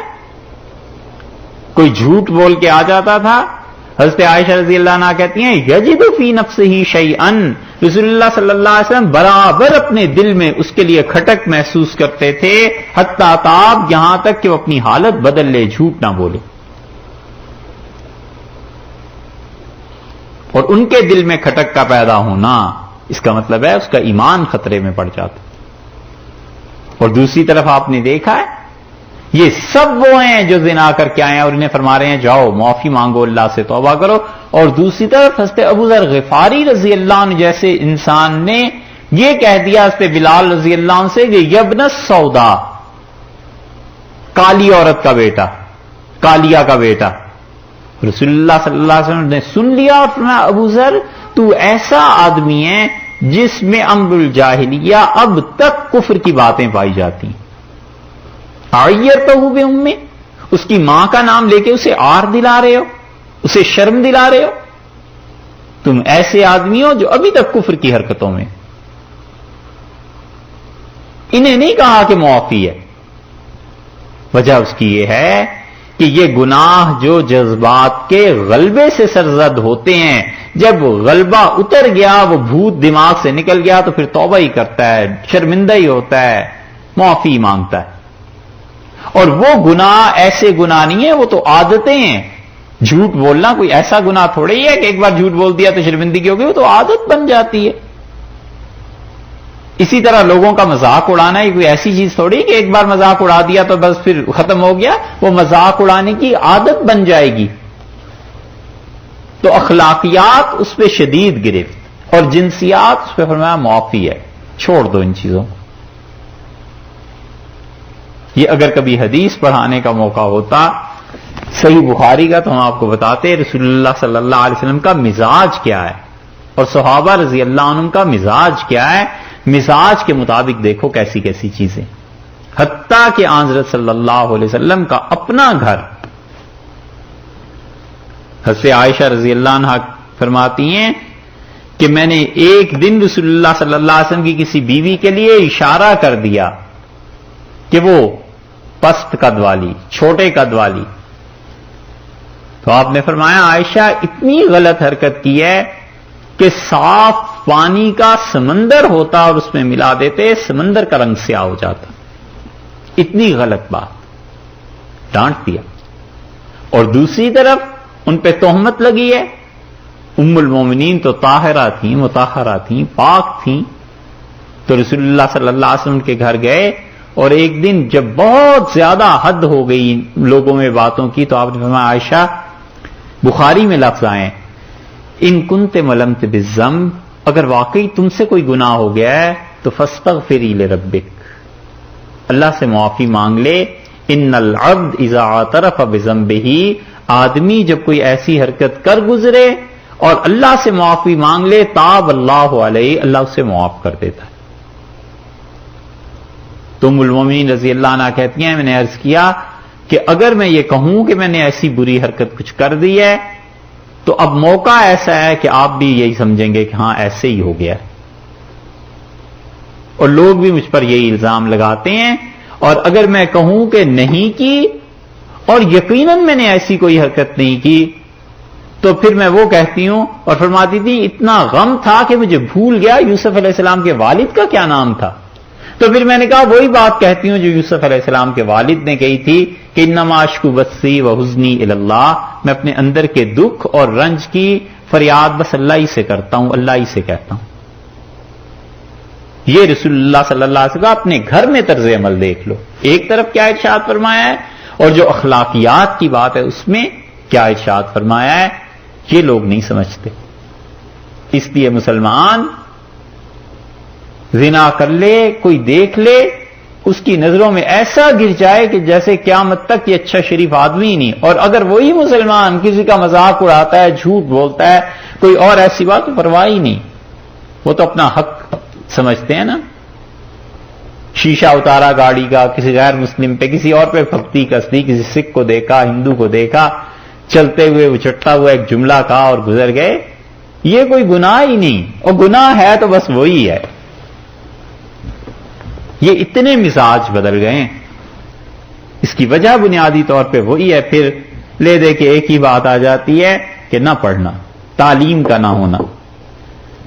ہاں روم نے لکھا ہے مثنوی میں کہ ایک بزرگ تھے، بوڑھے ہو گئے تھے. خلاصہ اس کا یہ کہ وہ گئے کسی طبیب کے پاس اور انہوں نے کہا کہ آپ میرا کچھ علاج کر دیں اور دیکھیں مجھے کم سنائی دیتا ہے. انہوں نے کہا حضور والا بڑھاپا ہے، اب تو کم سنائی دے گئی. اس نے کہا دکھنا بھی کم ہو گیا ہے. تو انہوں نے کہا ہاں بڑھاپے میں نظر کمزور ہو جاتی ہے. اس کا ہاتھوں میں راشہ آ گیا ہے، چیزیں بھی اچھی طرح نہیں پکڑ سکتا. اس نے کہا جی بالکل آخری عمر میں یہ حال ہو جاتا ہے. تو انہیں غصہ آ گیا. انہوں نے کہا کہ چلنے میں بھی بڑی دشواری ہے، گھٹنے میرے درد کرنے لگے ہیں. تو اس نے کہا جی بڑھاپے میں ہو ہی جاتا ہے. تو انہوں نے کہا کیا بڑھاپا لگا رکھی ہے؟ اس نے کہا جی یہ بھی اسی کا اثر ہے. یہ جو لڑائی ہے نا یہ بھی بڑھاپے میں ہوتی ہی ہے. تو بس یہی ہے، ہم ہر بات کے آخر میں یہی کہہ دیتے ہیں، آپ بھی کہیں گے کیا. لیکن حقیقت یہ ہے کہ قرآن کو تو پڑھا نہیں، حدیث کو تو پڑھا نہیں، یا یا یا یا, یا کم سے کم یہ کہ مزاج کیا ہونا چاہیے وہ سیکھا نہیں. وہ آتا ہے تربیت. اس لیے یہاں فرمایا ذالک لمن خشی العنت منکم، تم میں سے جو مشقت میں پڑ جائے، زنا میں ولیعذ باللہ، یا شدید تکلیف جسمانی طور پر اسے اٹھانی پڑے. امام رازی رحمۃ اللہ نے اس کا یہ ترجمہ کیا ہے، تفسیر کی ہے وان تصبروا، تو دیکھو اگر تم صبر کرو خیر لکم، بہت اچھی بات ہے اس وقت تک جب تمہارے پاس گنجائش ہو اور تم اس کے بعد نکاح کرو. واللہ غفور الرحیم، اور اللہ بخشنے والا ہے، رحم کرنے والا ہے. یعنی اس سلسلے میں جو کوئی گناہ بھی ہے تو دیکھو پھر مغفرت کا، پھر رحمت کا تذکرہ کر دیا کہ اللہ مہربانی کرنے والا. مراد یہ ہے کہ اگر گنجائش ہو تو اس وقت صبر کرو اور باندھی نکاح نہ کرو، اس کی کیا وجہ ہے؟ صبر کرو باندھی سے نکاح اس وجہ سے کہ باندھی سے نکاح کرے گا تو اس کے حقوق پورے نہیں کر سکے گا، اس کو حقیر سمجھے گا، اس کے متعلق یہ سمجھے گا کہ یہ کون سی کوئی آزاد عورت ہے. تو دل میں کھٹکا رہے گا. کیونکہ اوپر آیا نا اللہ نے دو جملے ارشاد فرمائے. ایک تو یہ کہا کہ بعضکم من بعض، تم ایک دوسرے میں سے ہو. ایک یہ کہا کہ واللہ اعلم بایمانکم، اللہ خوب جانتا ہے تم میں کون ایمان والا ہے. تو معیار تو اصل ایمان تھا اور معیار تو انسانیت تھی کہ تم ایک دوسرے میں سے ہو. تو اللہ تعالیٰ کو معلوم تھا کہ یہ باتیں تو ہیں، لیکن یہ اس کے دل میں کھٹکا رہے گا کہ ہے تو باندھی، ہے تو کسی اور کی ملکیت میں. تو فرمایا اس لیے تاکہ اس کے حقوق پہ زد نہ پڑے. اور اس کی جو اولاد ہوگی وہ بھی غلام ہوگی. وہ تو پھر آگے سلسلہ ایسے ہی ہے، لیکن اس کو ماں سے جدا نہیں کیا جائے گا.